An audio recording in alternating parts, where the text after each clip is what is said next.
Hello friends, today we're going to be talking about how to deal with poor sales performance. How do you deal with poor sales performance? By the end of this video, you'll have a comprehensive strategy to diagnose the root causes of poor sales performance and implement targeted strategies to turn it around. Imagine turning underperformance into a success story, boosting your team's morale, and driving significant results in your sales performance. Stick around to learn how to make this transformation happen. Have you ever felt frustrated by missing consistently sales targets? Why your team isn't performing despite your best efforts? What if you could identify the real reasons your sales team is not performing and apply proven strategies to help them overcome that? Well, today we're going to dive just into that topic by first talking about a sales mindset and how it works. Next, I'll talk about targeted action items you can do right away to start to help change mindset and performance. And finally, I'll cover one hack that you can do to buoy up sales reps to consistently improve sales performance. If you're ready, let's go.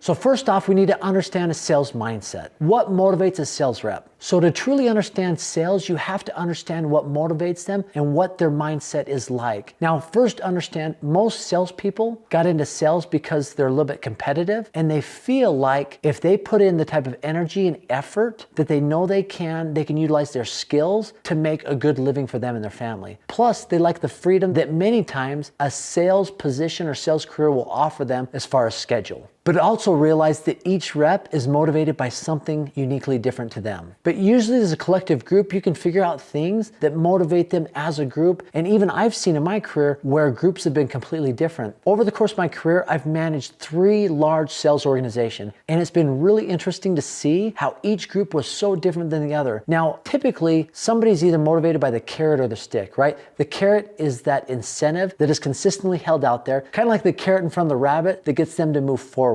But some are motivated by the stick, something maybe of a negative consequence that if they don't perform could happen. Now, the first sales floor that I managed, they were the type of group and individuals, they loved the carrot. What was the next incentive? What was something that they could achieve or strive towards to get that next bonus, right? Always motivating them in a positive way with some sort of incentive, always seemed to get them performing and thriving at their best. Now, the second group that I managed, interestingly enough, they're a little bit of an older demographic and they were motivated by the stick. What would happen if they didn't perform? Would leads be as consistent? Would they be as good? Would they have the same type of support that they had when they were performing versus when they weren't? So they were more motivated by what might happen because of a stick scenario rather than the carrot. And the last group that I managed, they were different than the other two. They were more motivated by consistently seeing and having the same opportunity as the other sales floor that they worked with. That motivated them. If they could be viewed at on the same plane as the other more established sales floors, they're more excited about that type of consistency, and that's what motivated them.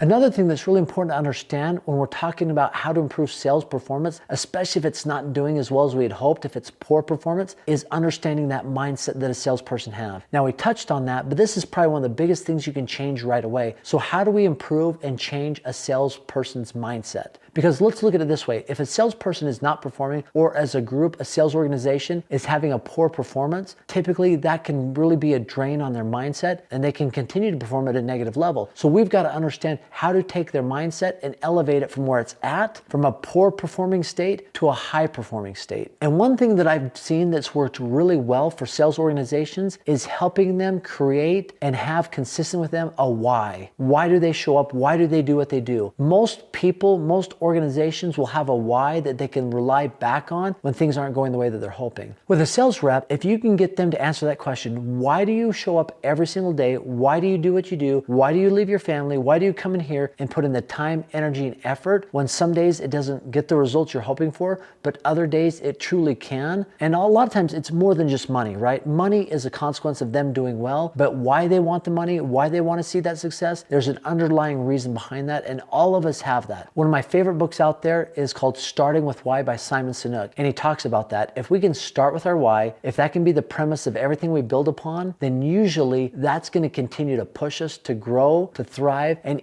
even try to succeed when sales performance is low. And sales reps and sales teams, sales organizations are no different. So helping them create and understand their why is going to be something you can always go back to and have them answer that question. And a lot of times that will spark some of the interest of why they got involved in sales in the first place. And I think from a team level or a macro level, I think it's really important to have one as a team. Why does the team want to perform? What is it about that? Do they want to be recognized? Do they want to be known as a top performing team? You know, we had a team in our organization early on that we had put the right team leader. We didn't even know that this person was the right team leader, but elevating them to that position, they'd done well at sales. They became one of the best team leaders we ever have. And he told me something interesting. He says, my job as a team leader is to help eliminate distractions from people on my team. And by doing so, you know, that was one of his whys, was to have a team performing without having to worry about the buzz that was going on around them. So they lived in their own little bubble and they were kind of sheltered by that team leader, that really good team leader. And their why drove them to succeed at a very high level, very consistently. And from an even bigger macro level, from a company organizational standpoint, maybe there's a cause that the company is involved in, right? I heard this gentleman speak at a conference not too long ago, and he says, if you can have an organizational cause that is pushing the entire organization towards something special, that makes it easier for people to show up every day and be engaged and excited about something, and might help them pull out of maybe a poor performance when they know that the organizational cause is greater than them.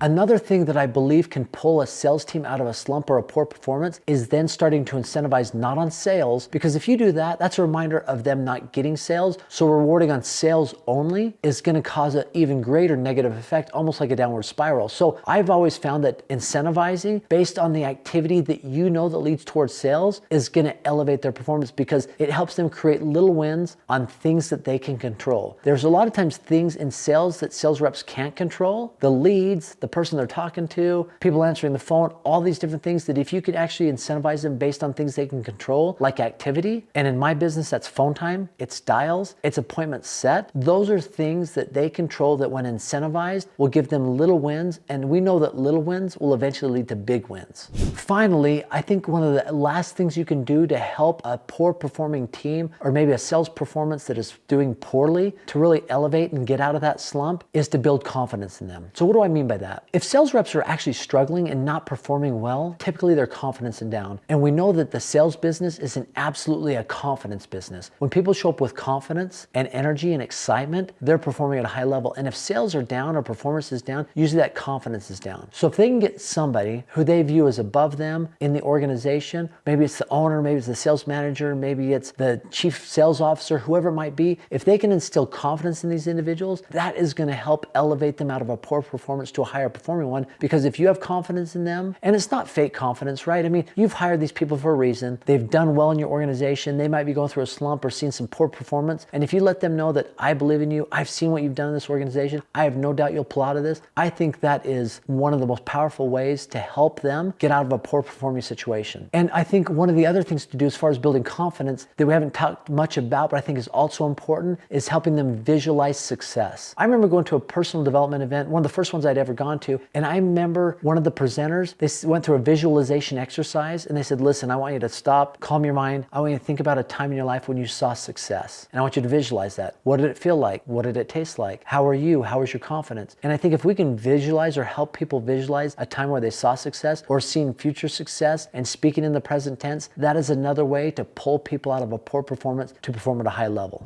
Now, these are things that we've done in our organization that I've seen work well for the people that I've worked with, but I'd be interested in what you've done in your organization to help improve poor sales performance. So please comment below. Let's engage in a dialogue. And as always, just for stopping by and watching the video, I'm going to give you access to our Sales and Persuasion course. It's a 10-module course that we normally offer for $1,000, but it's 100% free. All you have to do is click on the link below, aaronsalstraining.com. There's no obligation, and just by clicking on it, it'll open that up for you. And once again, thanks for stopping by. Have an awesome day.